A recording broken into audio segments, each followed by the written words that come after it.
বৃদ্ধাশ্রমের সামনে যখন গাড়িটা এসে থামল, ভিতর থেকে প্রথমে নেমে এলো একটি যুবক, তারপর আস্তে আস্তে নামলেন একটি বৃদ্ধা। যুবকটি বলল, মা, আমার হাতটা ধরে ভিতরে চলো। বৃদ্ধা করুণ হেসে বললেন, অনেকটা পথ তো একাই হাঁটতে হবে রে বাবু, থাক না, একটু একা হাঁটার অভ্যেসটা এখন থেকেই রপ্ত করি। এই বলে তিনি গেটের ভিতরের দিকে এগিয়ে গেলেন। বৃদ্ধা সীমা দেবীর সুপুত্র মনীষ এবার মাথা নিচু করে এগিয়ে গেল অফিসের দিকে। সব ফর্মালিটি পূরণ করার পর মার কাছে গিয়ে বলল, মা, আমি আসছি, তুমি সাবধানে থেকো, প্রত্যেক উইকেন্ডে আমি আসবো তোমার সাথে দেখা করতে। সীমা দেবী মৃদু হেসে বললেন, না বাবু, অত কষ্ট করিস না, তুই বরং ওই দিনগুলো বৌমাকে নিয়ে ওর মায়ের কাছে যাস, বৌমা খুশি হবে। আয় এবার তুই, সাবধানে যাস। মাথা নিচু করে বেরিয়ে গেল মনীষ আশ্রম প্রাঙ্গণ থেকে।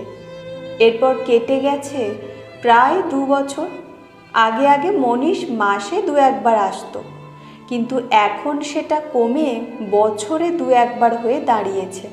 কি করবে সে? মায়ের দাম যে একটা সময় পর খুব কমে যায় সন্তানের কাছে। মনীষও তাই সেই একই পথের পথিক হয়েছে। আজ বৃদ্ধাশ্রমে নতুন একজন অতিথি এলেন, ছেলে এসে নামিয়ে দিয়ে গেল। সীমা দেবী এক মনে আসন সেলাই করছিলেন, আর এক সহযাত্রী নীরার কথায় অল্প হাসলেন তিনি। মুখ না তুলে সুতোতে মনোনিবেশ জারি রেখে তিনি বললেন, অতিথি বলো না নীরা, বলো নিজের বাড়িতে আসলেন। আমরা তো এতদিন পরের বাড়িতেই ছিলাম, তাই তো শেষ বয়সে বাসা পরিবর্তন করতে হয়। যাক, নতুন এক সহযাত্রী পেলাম। তা মহিলা না পুরুষ বন্ধু এলো গো? নীরা দেবী বললেন, মহিলা গো সীমা, কি যেন নাম ভদ্রমহিলার? ও হ্যাঁ, মনে পড়েছে, কণিকা রায়।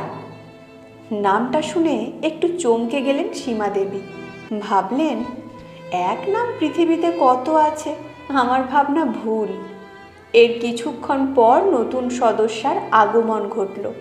সবাই তাকে অভ্যর্থনা জানালেন। শুধুমাত্র সীমা দেবী আজ থমকে গেছেন। এ কি দেখছেন তিনি?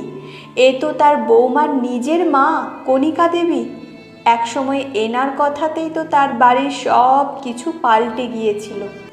বৌমা প্রথম প্রথম সব মানিয়ে নিলেও একমাত্র মা কণিকা দেবীর পরামর্শেই দিন দিন পাল্টে যেতে লাগলো, এবং কণিকা দেবীর কুমন্ত্রণাতেই আজ তার নিজের ছেলে আর বৌমা তার নিজের বাড়ি থেকে তাড়িয়ে সীমা দেবীকে এখানে নির্বাসন দিয়েছে।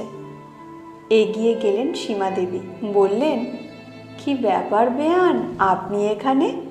আমি না হয় ছেলেকে উপযুক্ত শিক্ষা দিতে পারিনি, কিন্তু আপনার জায়গা তো এখানে হওয়ার কথা নয়। কেঁদে ফেললেন কণিকা দেবী, বললেন, বেয়ান, আমার ছেলে বিয়ে করেছে, বৌমা আমাকে 2 চোখে দেখতে পারে না, ওদের সংসারে আমি বাড়তি এখন, তাই আজ এখানে দিয়ে গেছে। আমায় ক্ষমা করুন আপনি, আজ আমার জন্যই আপনি এখানে। ভগবান সব হিসেব ঠিক কষে রাখে, আমাদের শুধু একটু ডানা ঝাপটাতে দেন। এই বলে তিনি হাউ হাউ করে কেঁদে ফেললেন সীমা দেবীকে জড়িয়ে ধরে। মনীষের ফোনটা বেজে উঠল। স্ক্রিনে তাকিয়ে দেখল বৃদ্ধাশ্রমের নম্বর। 7-5 ভেবে ফোনটা তুলল সে। হ্যালো বাবু, কেমন আছিস রে? অনেক দিন আসিস না, তাই ফোনটা করলাম রে। মা, তোমার শরীর ঠিক আছে তো? ওই ব্যস্ত থাকি তাই যাওয়া হচ্ছে না। ও শোন না, বৌমাকে একটু ফোনটা দে তো, একটু কথা বলবো। আচ্ছা ধরো, দিচ্ছি। কি গো, শুনছো? মা কথা বলবে, এসো তো এদিকে। রান্নাঘর থেকে আওয়াজ এলো, আসছি। তাড়াতাড়ি এসে ফোনটা নিয়ে বলল, কে গো, মা? হ্যাঁ, আমার মা।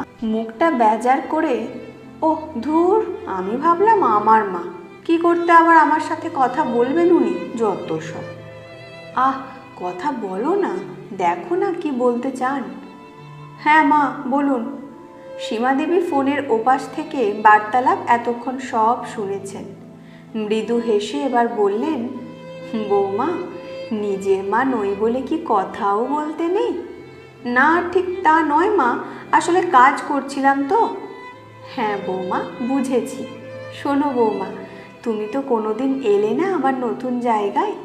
এসো কাল একবার আমার এক নতুন বান্ধবীর সাথে আলাপ করতে, কেমন? উনি তোমার সাথে দেখা করতে চান একবার। আমার সাথে? সে আবার কি? না মা, আমার সময় হবে না। এসো বৌমা, তিনি খুব খুশি হবেন তোমায় দেখে। আরে আমার নতুন বান্ধবীর সাথে যে তোমার রক্তের সম্পর্ক গো, না এসে পারবেই না।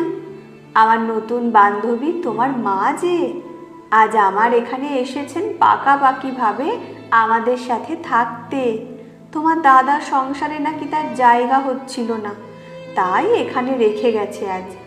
আমার ব্যথায় তিনি আজ সমব্যথী গো, আমার দোসর যে তিনি আজ। তোমাদের সংসারে আমাদের বুড়ো বুড়িগুলো বড্ড বেশি ভারী হয়ে যায় গো, তাই তো আমাদের জায়গা হয় না।